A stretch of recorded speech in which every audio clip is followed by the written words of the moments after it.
Thanks everybody for being here. I'm Brian Chavis. I'm the Chief Technology Strategy Officer for CIS. And so we'll get going here. The agenda, we're going to talk about me, like 2 minutes about us, and then we're going to do a short presentation. I try to get these done in 30 minutes. If you have questions, put them in the chat. Pete is going to monitor that. So we're going to talk about the cyber theft through ACH transactions, the business implications,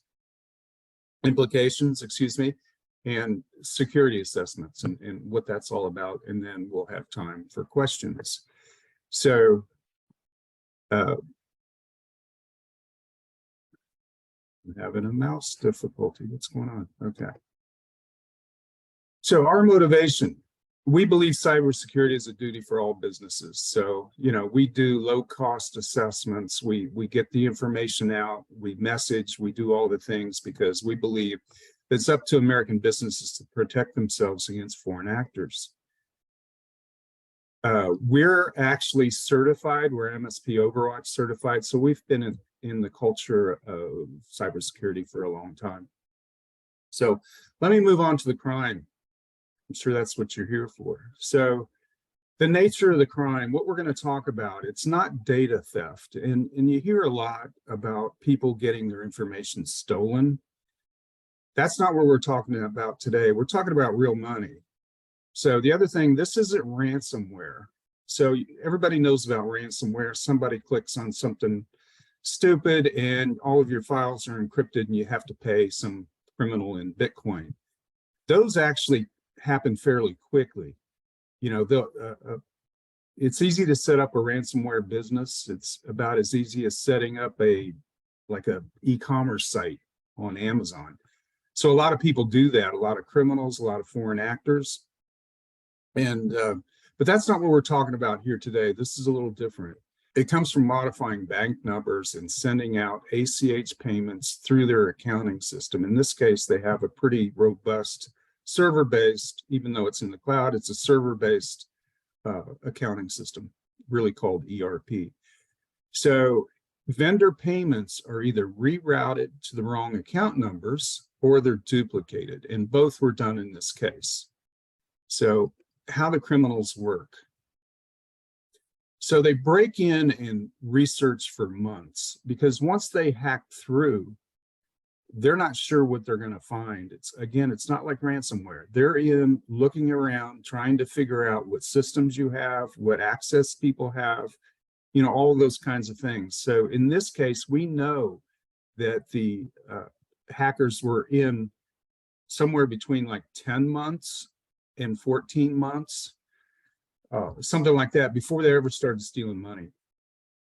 And the other thing they do is they hack multiple systems. So in this case, of course, they hack the accounting system, but to keep that going, they would hack the email system for password resets to understand what people are doing. They might hack your Active Directory to put in, invalid users or certainly fraudulent users.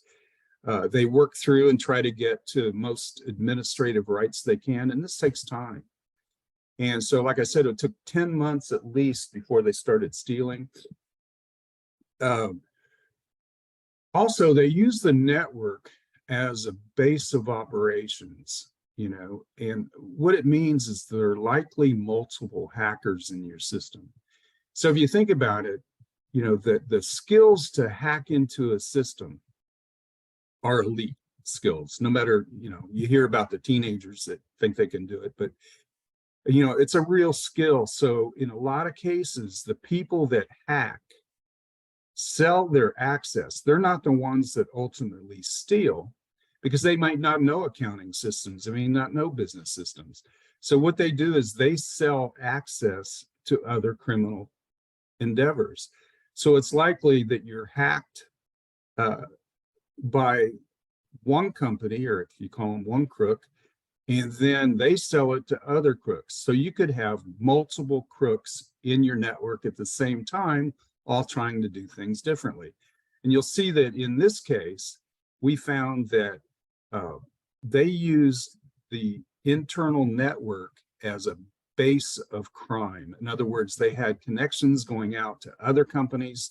You know, they were using it to kind of hide their tracks. I mean, it was, we'll get to that here in a second, but it was crazy. Okay.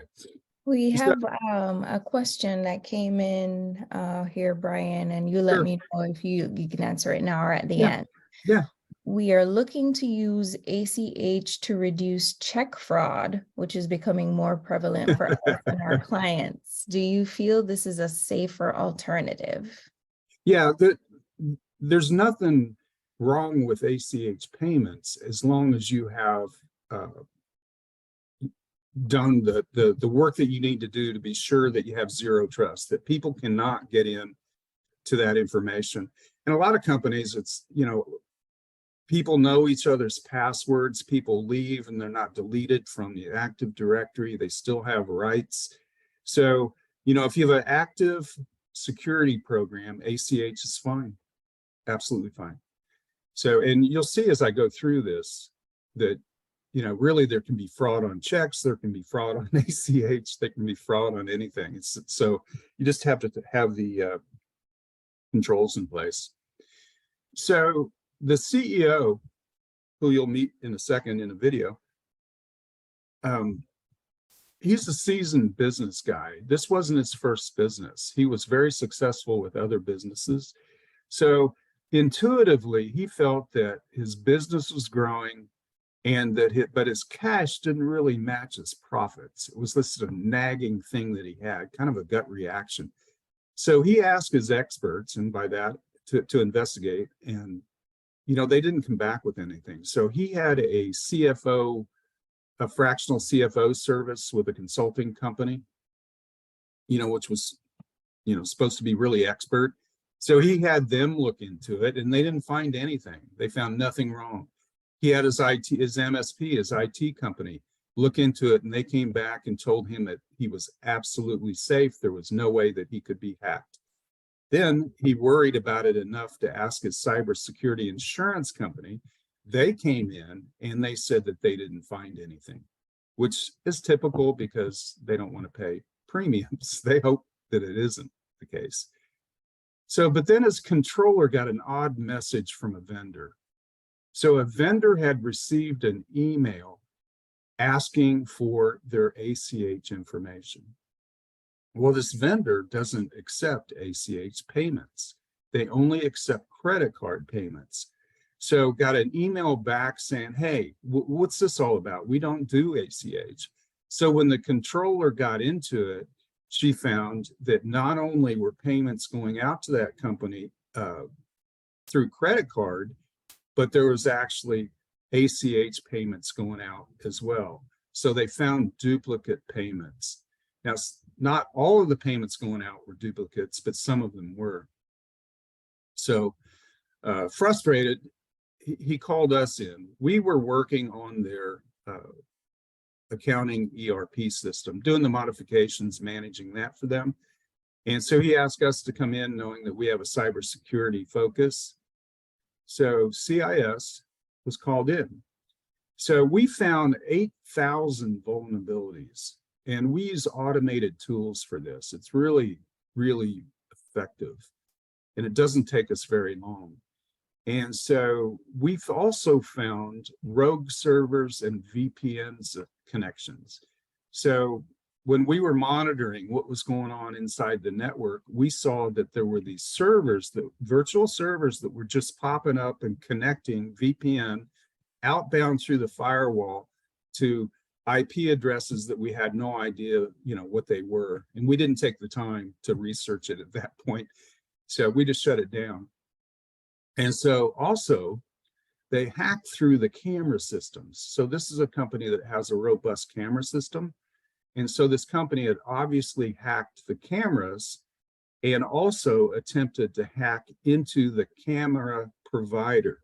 So it's a cloud-based camera provider. And so they were trying to get through to their other customers as well. So we immediately shut everything down, closed off the firewall, and then everything just went to hell, to be honest with you. So they had booby traps inside the system. so that if their access was denied or a time frame maybe that they didn't have access, whatever, they had all these booby traps in there. So we had about 72 hours of playing whack-a-mole. It was like we would shut down one process and another one would start. We'd shut down one VPN connection and another would be attempted. And they actually had a bomb in there to attack the backup system. So, it was, it's been a long time with cloud and everything else. It's like the old days, 10 or 15 years ago, when a server would, crash, and the next thing you knew, you were down forever. So this was a situation. Our guys started, I think, on Friday morning and finished late Saturday night, Sunday morning. So, and then continued, on and on a less frantic pace. So it was pretty disruptive. So yeah, now I've talked about the technology. I don't want to get into that a whole lot. I'm happy to answer questions about what they were doing, about the, the spyware that we found, and all of the hacking tools. And a lot of them had Chinese origin. We couldn't prove that the Chinese were involved, but their software certainly was. But I want to talk about the business impact other than money. And like I said, the money was stolen over months. So because they were very, very, very sneaky. So business impact, staff tension. It's like all of a sudden when you figure out that things aren't going right, the first thing that people do is start blaming each other. Everybody thinks that it must be an inside job, because no one thinks that, criminals are attacking a small business. Who would ever do that, which is simply not true. You had vendor negativity. So like I say their vendor payments, they shut down ACH altogether. So then they had to create and go backwards, 10 years or something, to use manual checks. And as you know, that takes a lot of time, a lot of effort. They have, they're very transactional, which means that they bill constantly all day in small amounts. And so they had a lot of payments.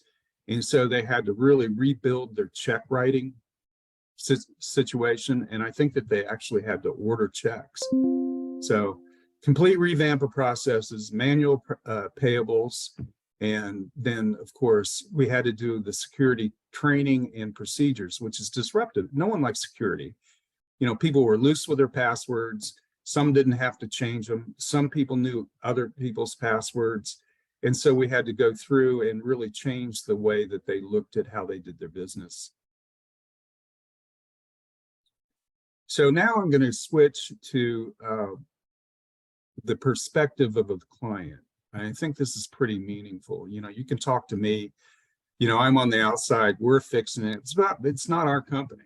So some of you with companies, or if you're a CFO or C-suite, I think you'll relate to this. So this is the CEO, Greg, and owner of the company. Don't assume that you've got everything protected. And unfortunately, it falls on a lot of deaf ears because people feel they are protected. They say, oh, no, we know about that. We've hired the right people. We've taken the steps. Well, I thought I hired the right people. And I thought that I had taken the right steps, but obviously I didn't.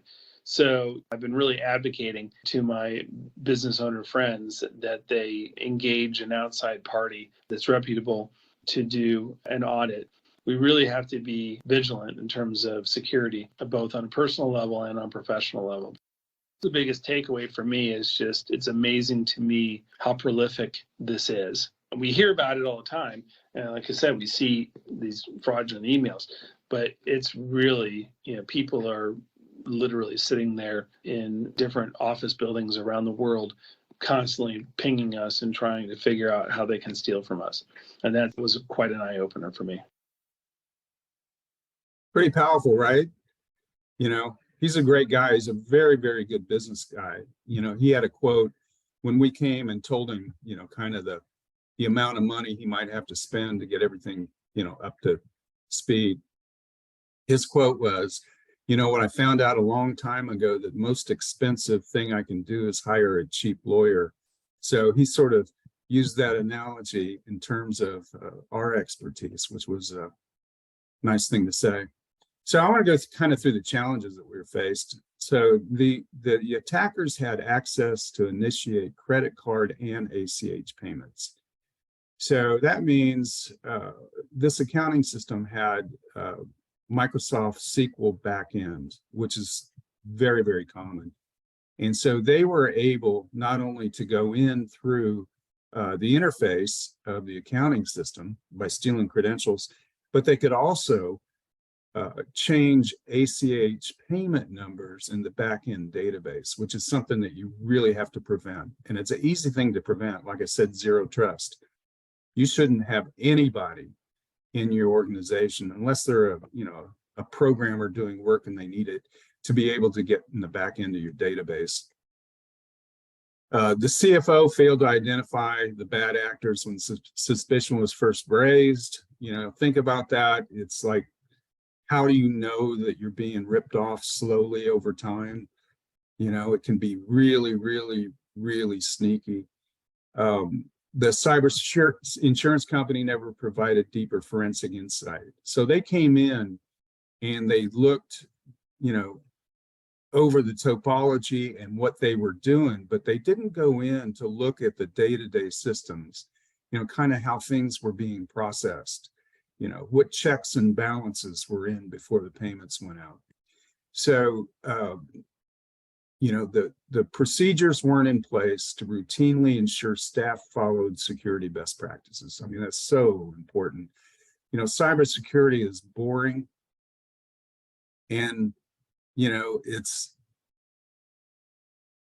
it's tough to do, to get your people to really do it. Security is always inconvenient. Look at the airports now. Anytime we put in security, whether it's cybersecurity or other security measures, it's taxing on people. It takes more steps.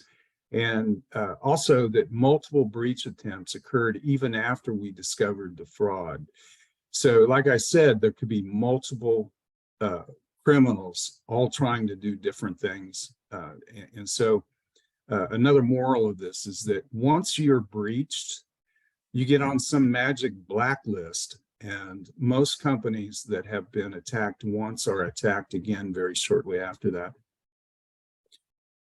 So kind of the results, I guess, we talk about the immediate pause in the ACH payments and return to printed check payment process. That was like, that was a killer for people, especially in the beginning. And now they're going to probably switch back. So, tough on the business. CIS performed an in-depth security assessment and presented our findings to him. And like I said, there are automated, very expensive tools. We have them because we have multiple clients. Most businesses couldn't, or even IT companies couldn't afford these on their own. And so we have a very automated process where we produce results and then use, our security officer and our other technology people to kind of go through them and figure out what's going on, what needs to be fixed. So we made the immediate changes to close identified weaknesses and vulnerability access points. That's the first thing that we did. So some of the other things have to happen over time. Obviously, you can't do everything all at once. And, you don't want to be any more disruptive to them than you have to be. So we come up with a plan, a remediation plan with a timeline that we think is the most effective. And then we implemented continuous security procedures that utilize tools. Not only, I talked about the procedures internally in terms of their business, but also, cybersecurity is all about processes. It's like you have to do things on a very regular basis. You have a list of things you do every day, a list of things you do on a monthly basis, a list of things that you do quarterly. For example, quarterly, we do repeat our security assessment to make sure that we're getting to where we need to be. Like I said, it takes time. So the whole thing that you need to do is called a network vulnerability assessment. And so I want to explain what that is. I'm going to explain what we do, but you could have another company do it. You know, we're happy to, and I think we're effective and inexpensive, but it's an incident tool for identifying security gaps, vulnerabilities, and weaknesses. And so not only are you looking at the systems and if they're up to date, et cetera, but we're also looking for known vulnerabilities, like thousands and thousands are out there. And so you can look for these hacker tools lurking inside your network. And a lot of internal IT people don't know how to do that. They're very good at managing their network, but may not know a bug when they see one. And then develop a cybersecurity roadmap for your internal team or third-party company to stop cyber assaults on your business before and after they happen. So the main thing I think here is that people have crooks in their network right now, looking around, trying to decide how they're going to exploit. And so you need to go in before you're hacked, and it's so much cheaper. You can imagine that what would have been saved had we come in before the hackers got in, or shortly after they got in, kick them out early. So here's kind of the process and scope that we use. You know, we do asset discovery. You know, you'd be surprised, and that's an automated tool that goes out and looks at every stick of RAM in your network. And a lot of IT groups don't have the ability to do that. And a lot of internal IT departments, you know, it's very easy for them to not know that there are certain computers on the network, you know, old users in their Active Directory security system, et cetera.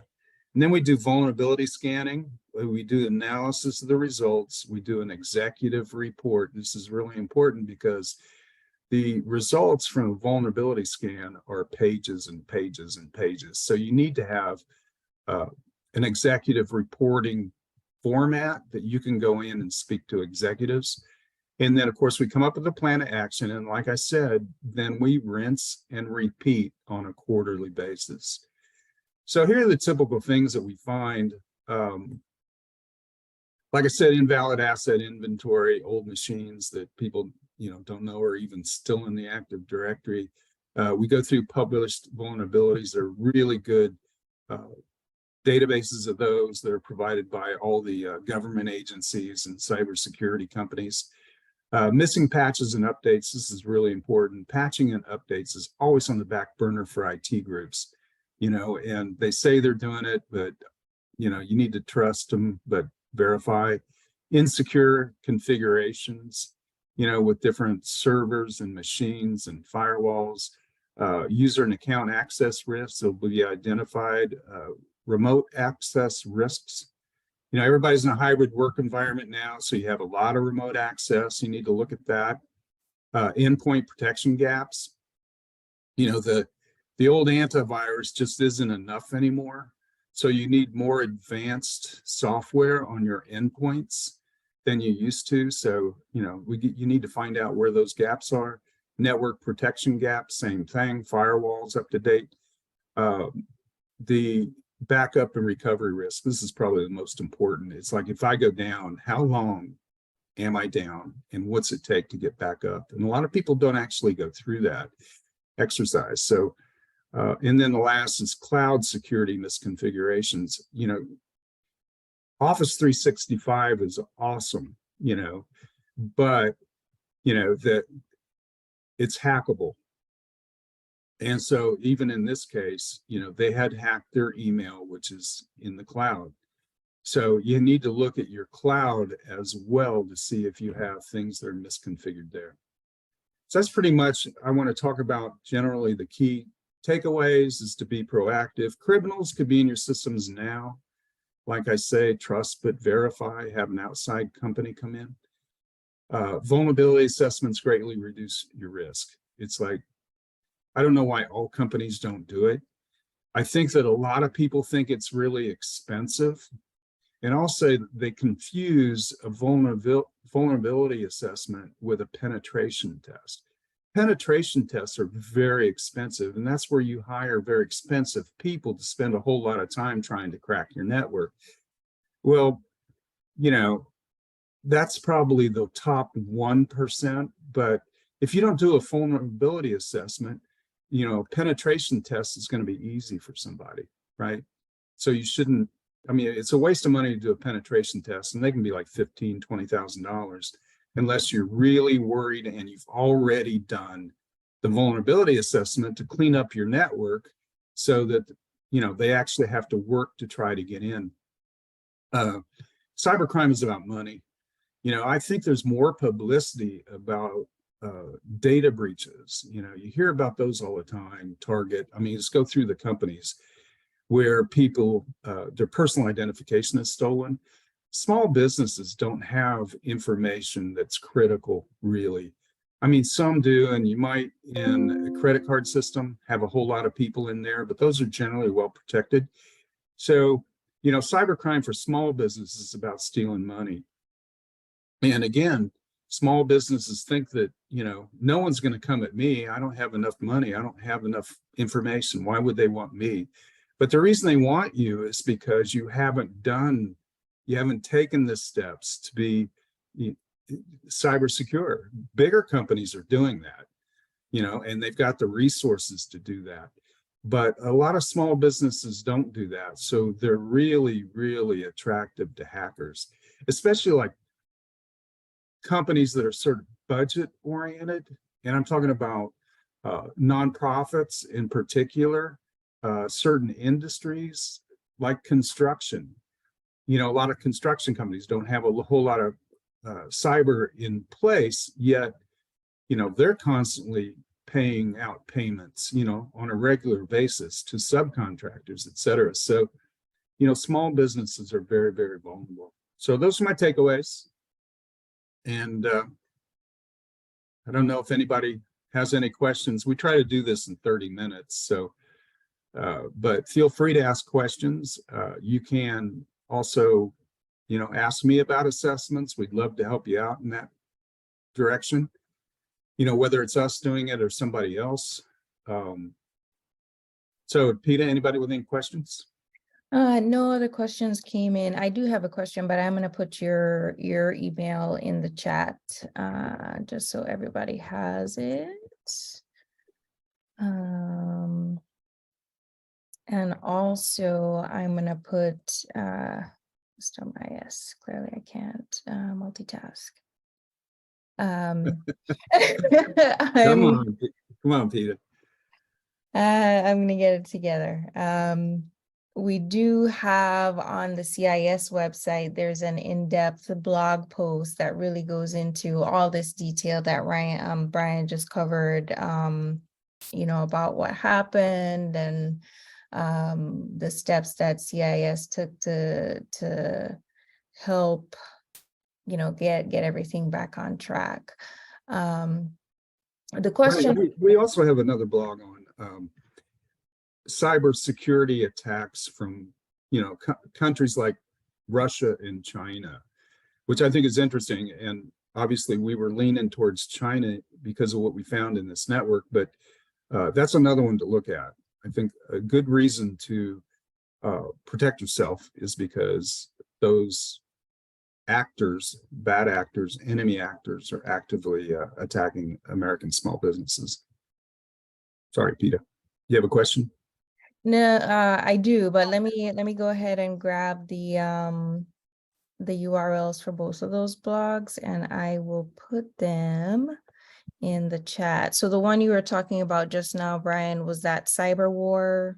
Yeah. Okay, so let me grab that one. So you can also just go to our website and hit blog and see what they are. Both of these are really popular in terms of Google searches now. We're pretty happy about that. Yeah. So there is the company website, and then here is the specific blog. I think this is one of the more recent ones, so it should be pretty easy to find. So you're telling me that you can't ask a question and type at the same time? No, because I right. Okay, I'm ready to ask you the question now. So you had mentioned, once a security breach does happen, it's kind of like you end up on a blacklist of sorts, or a hack this person list of sorts for the hackers, where companies typically have another incident within a short, within a short time after the first incident. Is there, I guess, is there any way to get off that list, or is that really just, kind of a reminder that you need to have practices in place, and those practices are not something that, oh, I'm going to put it in place for a month and then next month I'm gonna stop it. Yeah, that's important. But, of course, I don't spend enough time on the dark web acting as a criminal to find out where Right. But, as part of our assessment, I didn't put it in there. We also do a dark web scan. So that's good to do, just to find out if your domain name and emails are in there, because it's likely if these dark web scanners could find data like that, then you would find it. But I'm guessing that it's a little more hidden and probably very, very protected among the criminals, right? Right. Yeah, in this one we had, some criminals were doing the VPN thing. Somebody was getting into the camera system. Somebody else was stealing money. So, and unfortunately, we can't take the time to figure that out. I mean, it's like a car wreck. You can try to figure it out later, but first thing to do is get the cars towed, traffic moving, and people, care. So the same with cybersecurity. When you have a breach, we just start shutting things down to get the business back up and running as fast as possible, right?